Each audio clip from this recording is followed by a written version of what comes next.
Am I on? Testing, testing. Let me go to my phone for just a moment here and see if I've actually got some audio. I apologize for the technical difficulties, but that happens. So let's see. Go to your videos. It says I can't find it on my phone. So sounds like a choir of angels now. Okay, hold on. And again, the last thing you want to do is hear me sing. So, okay, Carlos says we can hear you. Great. Thank you, everybody. What I was saying earlier was the goal of this channel is to help you understand the numbers. And the goal is to be more informed. In 2006, people listened to their friends and neighbors instead of actually looking at the numbers. And if you looked at the numbers in 06, then you could see that things were about to go south. Our current rate of inventory right now is like a 1 week supply. And in 06, it was well over a year. They were building new houses all over the valley, and there weren't enough people coming in to scoop them up. People were buying houses that they had no intention of moving into, and that's not a good thing. So, and you had these interest rates, these loans where you didn't even have to have a job, which is kind of handy for you, not for the banks. And the problem was they had a prevailing interest rate of about 7%, and they were set at 1%. So when they reset, there was no way you could afford the payment. You were getting a nice $300,000 house for a $900 a month payment, and then it reset to almost $2,000 a month. Well, you're going to give it back. We don't see any of that now. What we see now is because the supply is so short, we just got these nasty bidding wars, and I hate bidding wars. People are saying that they're priced out of the market. And the reality is, if you look at the asking price of houses, that's really not that alarming. It is, it is up, but you're not really priced out of the market per se. And I'm going to give you an example. It's just that when you offer something like 345 and it goes for 410, that you're not counting on coming up with an additional, $50,000, $60,000. And that's a problem. And that's the real challenge in this market right now. It's just getting through it. I remember, and I'm going to show you this, in my first house I bought in Seattle in 1984. I got an adjustable rate mortgage. Actually, this one was fixed. It was fixed at 12 3/4. And I paid $112,000 for the house. I looked it up on Zillow this morning. So this is this is going to be fun to share. I normally don't look things up on Zillow. Let me see if I can find it here. Let's see. Here it is. Right there. There's my first home. It was 1,800 square feet. It was pretty cool. Nice little loft area up here. Look down the living room. This tree was about up to my knees when I planted it. It's in a beautiful neighborhood. It's in Briar. I love this area. This is where my son learned how to ride a bike on that hill. And so the deal is I made money on the house. I moved from there to Southern California, and my payment was about $1,300 a month, $1,295 to be accurate. Well, now you can get a payment of $1,295 on a $300,000 house. I looked up that house on Zillow, and they said it's worth $670,000. Man, oh man, Seattle's killing me. Okay, so let's look at what's going on today. Let's go to the quick search. Let's see. We were 4,500 homes yesterday. Where are we at today? We're going to go to active because I don't care about UCB. 4,560. Normally on Thursday, we go up by 100 units. It ain't happening, folks. Not looking good. So we will go up tomorrow, Fridays. We always do. It's going to be impossible to predict if we're going to be over the 5,000 mark by the weekend. But this will be a weekend that is nothing but battle zone. So now if I go to my 7-day moving average here, these are the numbers that I think really tell the story. And the blue line is the number of listings that came on, and the golden line here is the number that went under contract. I don't like this gap. I don't like that I'm seeing more homes are going under contract then came on. And until this changes, and the last time we saw it was several months ago, where, you had a little more listings coming up here than there. The other thing that you see is if you go across the trend line here, that sales activity is increasing. So we're up over 4,000 a week going under contract. And that is not a good trend if you expect to get out of this bidding war. So it's going to be a little tough out there for the foreseeable future. Now, as we go forward, interest rates went up a little bit last week. And what's interesting is they only went up from about 2.85 to 2.99, and mortgage applications dipped by 4%. That's how interest rate sensitive we are now. We don't view 2.99 as a good deal anymore. I'm out. Well, we used to be 6, right? Used to be 7. I think anything under 4 is pretty good, but this is a very interest rate sensitive market. So people are watching it all the time. I mean, little 0.25% adjustments that sometimes are only a $30 or $40 difference in payments are knocking people out. The margins are too tight. People are, they're running it tight when it comes to the payments. I really don't have an answer. If you're a new buyer and you're trying to get a home and you're getting outbid, there really isn't, unless you have a lot of cash. That's just the battle you're going to be in. It's just like toilet paper. I don't understand why, when you're told you got to be inside for a couple of weeks, why you need a 6-month supply of toilet paper and why that was all gone out. It's an interesting market. Bitcoin, I looked at the numbers today, went up to almost $50,000 a coin this week. Now, I don't understand Bitcoin. I own some, not a lot. I just thought I'd buy some to see what happens. And every time I ask about Bitcoin, everybody says, well, it's blockchain. Oh, that helps. I don't have the time for you to explain blockchain to me. So there's a lot going on in the financial world that's going to affect housing. Elon Musk bought $1.5 billion in Bitcoin. Says he may start accepting that to let you buy cars, but I don't understand. There's 2 things I don't understand about Bitcoin. And I'm drifting off here a little bit. Then we're going to dive in the over 55 market. But the first thing is, how do you use a currency that goes up 5% and down 5% on a daily swing? I mean, $1 is $1. If I give you $1, it's not going to be 95 cents tomorrow or 85 cents on Tuesday. It's $1. Now, I know there's inflation and erodes it, but I don't see how a digital currency that's not stable is going to help us. So the other thing I don't understand is you don't hold Bitcoin. It's all digital. Well, what if the power goes out? Now I can't buy anything. How do people in Guatemala trade Bitcoin?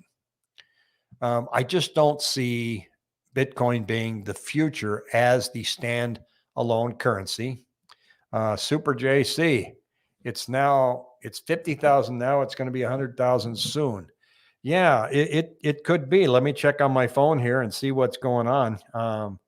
It's let's see, home 44,910 is what I show. Maybe I'm looking at the wrong app.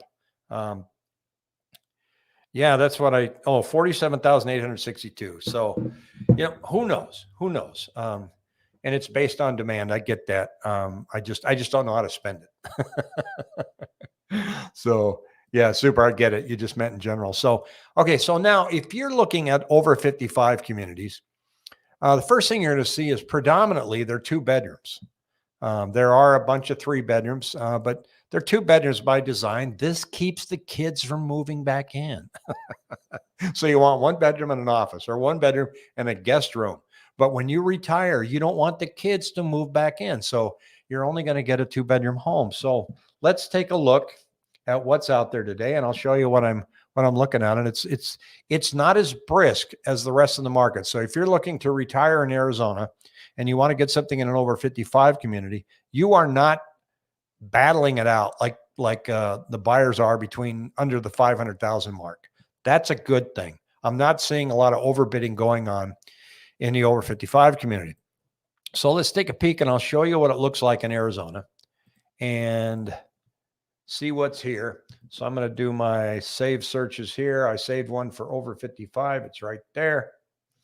And what I'm looking at is single family homes. There's 292.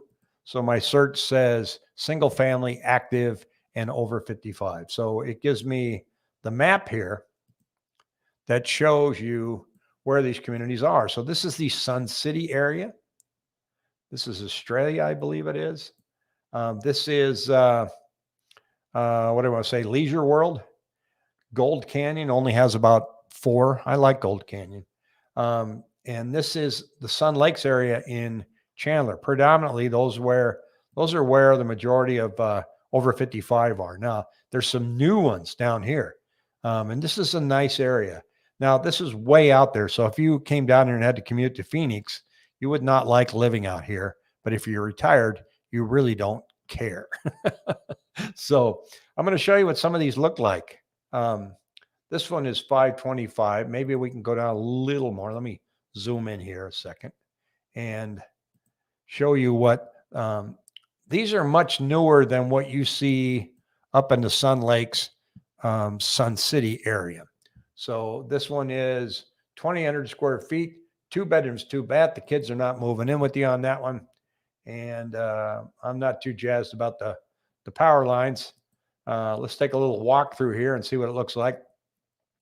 Love this new 3D technology. Well, that's not what they're showing here. I don't like videos. Those drive me crazy. They're just taking the same photos and making a movie out of it. So not a bad looking house. If we go back and we look, one of the things you run into up here in this Sun City area is there's a couple different spots. You've got Sun City West. The homes are newer here than they are over here. So they are, some of them you get down in the Sun City, they're about 20 years old, and people have left that wallpaper in the kitchen and the fluorescent lights in the galley kitchens, and they're not very popular. So you're going to see very basic tile, very basic carpet in some of these homes. And so you got to be prepared to do a little upgrading. Not always, but generally that's what you run into in the in these retirement communities until you get to the newer areas like here and down here in Gilbert. Now, Gilbert right here, this is a nice, this is Trilogy. These are nice homes. We have one under contract right now. It's going to close on March 1st. I like this neighborhood. Great golf course, clubhouse. This one's $399. And it's a pretty decent floor plan. Doesn't have the galley kitchen. Love the sunset. The other thing you got to get used to in some of these over 55 communities, they don't really have a private backyard. So if you got a dog you want to keep fenced in, those are kind of few and far between in some of these retirement communities. Some of them you look and you sit on your back porch, you're looking right into the neighbor's backyard. Sun Lakes is interesting, where a lot of their homes have fences, but they're only 4 feet tall. So if I go down here to Sun Lakes, and let's just pick this one for 4.25. I go in the photos here, and this might not be one with a fence, but let's look at the backyard here. Yeah, see, there's no, no, they got a fence. That one's better off. So that's kind of out of the ordinary. So let's look at something else here. Oh, I don't want to edit that. I want to go to the detail. So HOAs are huge in these places. This one is monthly equivalent of, where's it at here? Well, it's $2,175 annually. And you have a transfer fee of $361. There's more than that. So I'm going to dig back here. I want to go to a different one. You have these huge capital improvement fees in Sun Lakes. So I'm going to go right here. Sun Lakes and Sun City have these large capital improvement fees. So here's one. It's $733 semi-annually, and capital improvement fee right there of $1,488. Yeah, $1,466. That's what you have to pay as a buyer.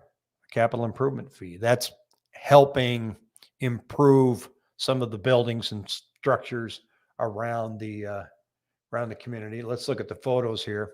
So there's a lot more money going into them. There is, they're not all gated. Parts of Sun Lakes are gated. And, gated, now this one only has a few photos. This is ridiculous. Get a new agent.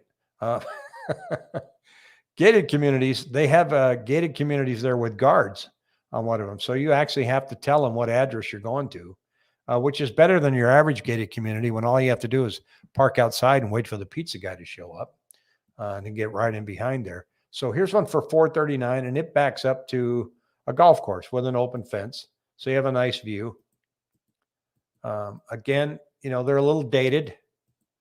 Wallpaper is very popular in Sun City and Sun Lakes. And again, they have a capital improvement fee of $1,500 in this one, 2-bedroom, 2-bath. So again, just to kind of shortcut this and not drill around, you're going to find older homes south of Riggs Road down here in Sun Lakes and Chandler, newer homes up here, newer homes on this side of Arizona Avenue. This is the gated community.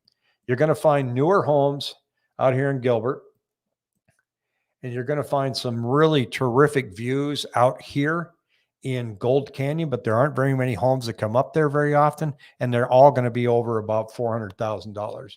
This is Leisure World, and Leisure World has much older homes, almost the same as Sun Lakes.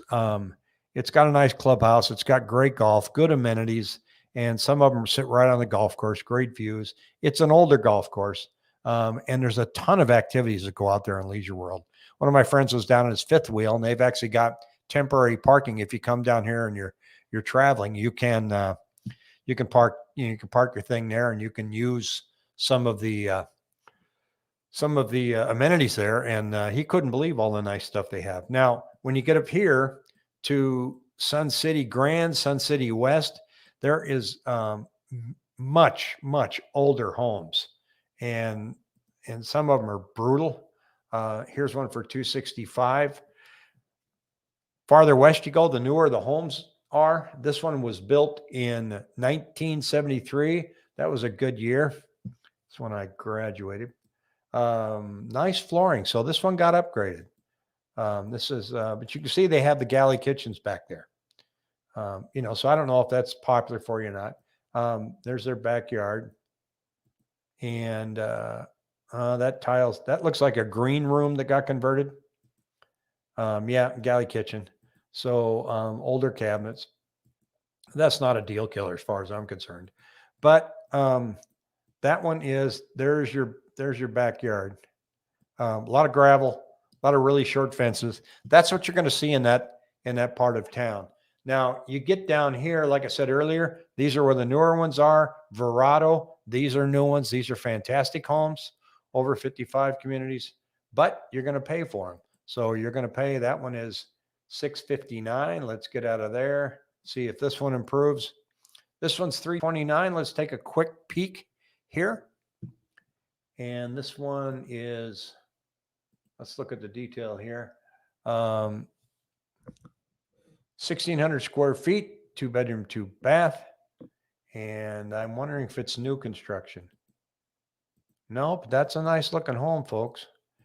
So they are newer. The lot size is considerably smaller in the newer communities.